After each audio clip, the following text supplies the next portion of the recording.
All right, Caps Ninjas, here we are. We're going to be working on something a little different today. We're going to be working on our very first footwork drill.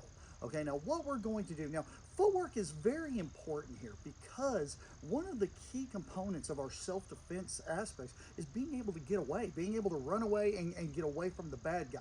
So if we have bad footwork, bad coordination, that's going to be very difficult. That's going to cut back on our chances a lot. So what we're going to do is we're going to work on our very first footwork drill. Now, today it's going to be a figure eight pattern. I'm going to have the cones out here. Now, there's a couple things that I want to talk about before we get into the actual drill itself, and that's the positioning of our body, okay? Because there's some very important things that you need to remember here. First of all, in order to keep good balance, we have to have good posture, okay? Now, that means that my head will stay over my hips. I don't want to be bent over a lot. I don't want to be leaning back a lot. I want to keep my head over my hips. Another thing is I want to keep my feet about shoulder width apart, okay, as wide as my shoulders are. I'll keep my knees slightly bent, and I want to be mostly on my toes. It's okay if my heels touch the ground a little bit, but I don't want a whole lot of back and forth with my feet. I want to be mostly on my toes, all right? Now, another thing that I like to keep in mind, now, center of gravity is very, very, very important here. So what I want to do is I don't want my hands down here just flopping, doing whatever they want, because look, that can affect the rest of my body.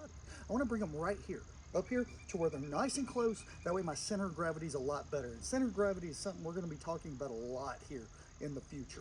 Okay, so what I'm going to do is I'm going to have the cones, and again, we're going to be working on back and forth motions and side to side. Now, very important, do not cross your feet. We're not stepping across to get around something, because the more you cross your feet, the better your chances are of tripping over your feet. So we don't want to do that. So from here, what I'm going to do is I'm going to practice a side-to-side motion. I'm going to do this slow. My hands are here, and it doesn't matter what direction I go because I'm going to work on both directions. We're going to make a figure eight pattern. From here, I'm going to go side, forward, side, then I'm going to go back, and then I got my cone over here. I go side, forward, side, back. And then the more I get used to this, the more I can speed it up, okay? But just watch my foot motions here. I'm doing it nice and slow. Okay, from here, side, forward, side, back, side, forward, side, back. And then the more I get used to this, notice I'm keeping my head over my hips. Okay, my hips are here. I'm keeping my head over my hips. My hands are right here in front. I'm not crossing my feet at all. And I'm keeping that side to side motion. Okay, so it's from here, a little bit more relaxed. I'm going to focus on my breathing and go through the motions here. It's here.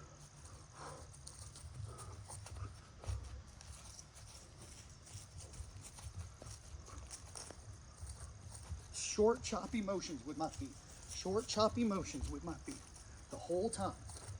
And this is a great footwork drill to work on your balance. That way, if you ever have to, somebody attacks and you have to deflect a shot and then boom, get out of there, your footwork is good enough to do that.